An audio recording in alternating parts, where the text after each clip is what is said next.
in the grand scheme of things, in society, they're going to tell you that the director is definitely successful and the cleaner is not. But when you look at all these parameters, you might find, I'm just saying you might find, that the cleaner is probably more successful than the director himself. So the stats tell you that about only 20% of people actually feel fulfilled in the work that they do. But do you really believe this stat? Because I, for one, do not believe this one bit. In fact, this 20% is probably overinflated. The figure is probably closer to 15% or even 10%, or we could even go down the list.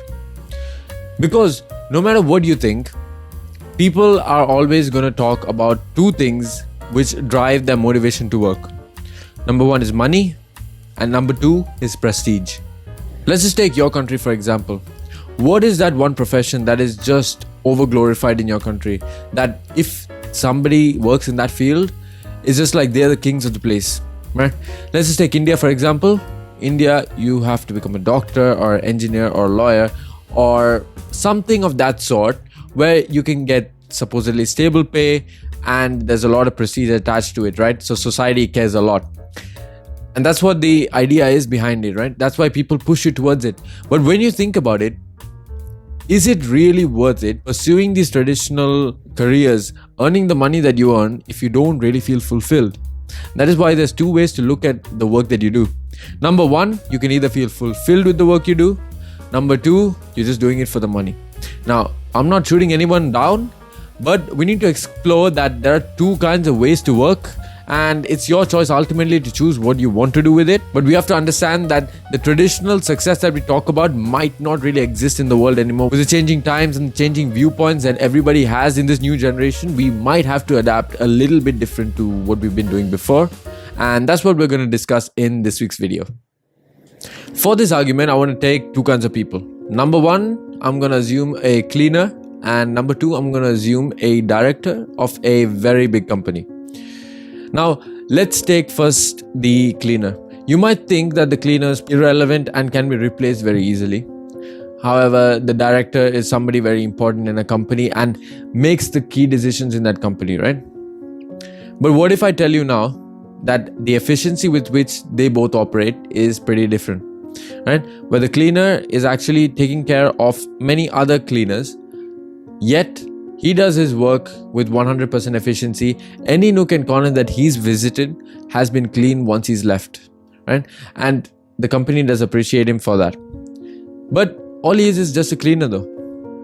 Now, the director on the other hand has so much power, yet he only performs to maybe 70% of the efficiency that he could be working with. Yet he is a little bit corrupt and does favor mates over maybe the people that deserve to be there in the company, and he does not perform his functions to the best of his abilities. However, he keeps the company running pretty stable. Now that's one argument. Now let's think about the happiness that they both feel. Let's say both are family men, and the cleaner, he does his shift and he goes back, he sees his family. Even with the meager income that he has, he's happy with what he has, right? And he's living his life. But the director on the other hand, he's earning a lot of money. His children don't have to worry about money for anything. However, he rarely sees his children. And he, within his hearts of hearts, is a family man and wants to be with his children. But given the job that he has, he cannot be with his family. Now you see there that the cleaner is probably going to be more content with his job than the director is over here. So there's a difference right there. Now I want you to consider a third argument. Now let's consider a scenario where both of these parties are not there, right? Where neither is the cleaner there, nor is the director there. Now the cleaner who the whole gas station is dependent on making everything clean does not exist there. So that means it's probably going to be messy here and there, and you as a neutral happen to go to one of the gas stations. And in that gas station, you're going to go there and see this whole messy toilet, and it's going to be a really bad experience for you. However, this company that the director runs, number one, has a replacement ready, and number two is something that most people don't use. Even though they're big, they serve foreign clients, so they don't serve you. Now, you as a neutral, you're probably going to value the cleaner more than the director in this scenario. But then I can also say that the cleaner serves only the gas station. Meanwhile, the director serves an entire company and makes all the key decisions. Even if he just works 70% of his maximum effort, he still does cater to such a big company. Now, does your answer change? Well, we can never be definite, right? And that's the thing.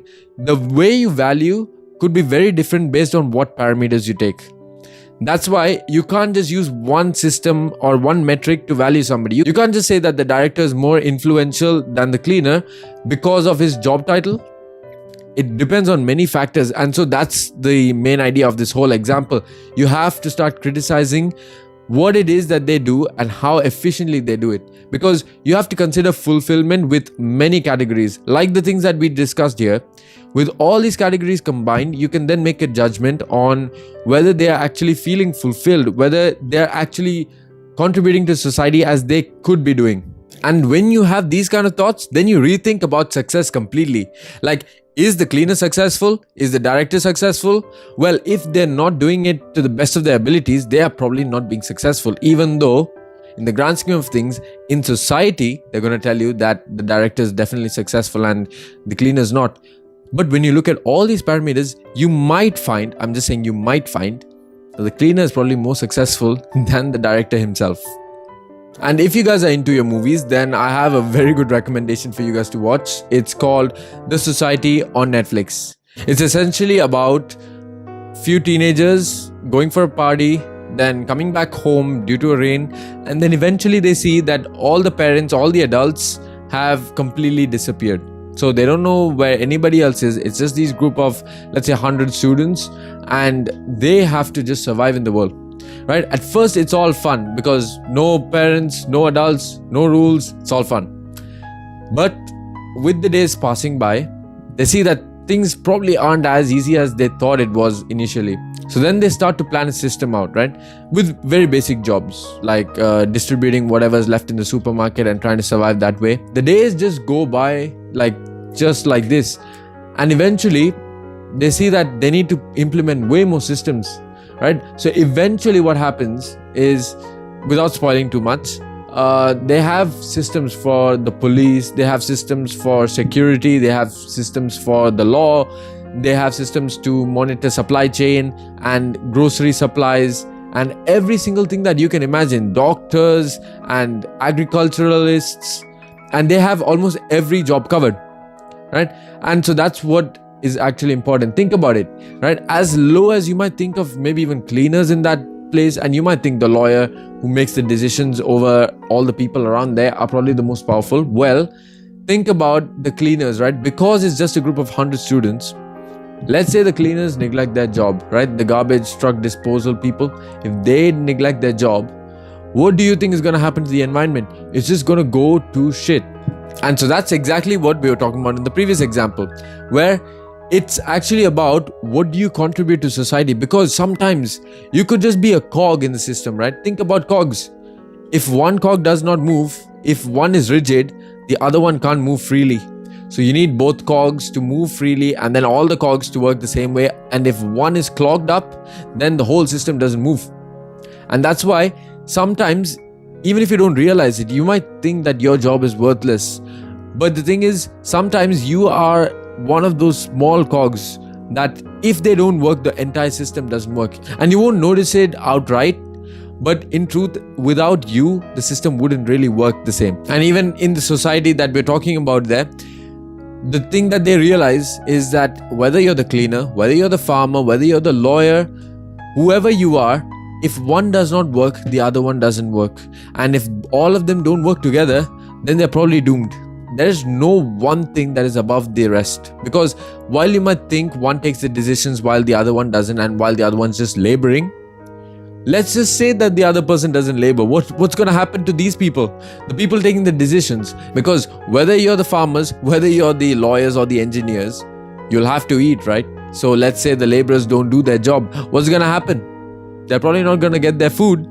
And then you know what happens next. And so that's why sometimes you just have to reframe the way that you think about success, because success might not be exactly what the traditional society has told us about, right?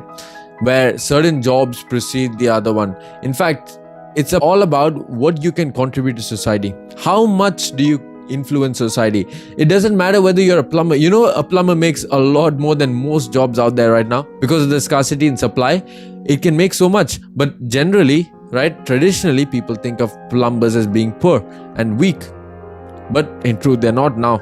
So that's the thing, the trends keep changing, and you just have to try to offer as much value to society as you can. If you're doing that, then you are actually influencing society more than you think right now. So if you want to start redefining the way that you think about success, pretty much what you have to do is try to find fulfillment. And how do you do that, right? And I know you all are waiting for that actionable step that you can start taking. So I'll give it to you. Pretty much, if you want to find fulfillment in what you do, then you have to find new communities, new organizations, in fact, new clubs and societies. That's the best line I can give you. Because no matter what you think, whether you like the community that you are in right now or you don't, the reason that you are in this place is because of maybe circumstance, or number two, because you chose to be there. So you have to start looking at what skills do you want to acquire. And based on those skills and the interests that you might already have, right? Start to pique your curiosity and try different things, new things that you might not have wanted to do, some things that you love to do that you've never thought of doing really before.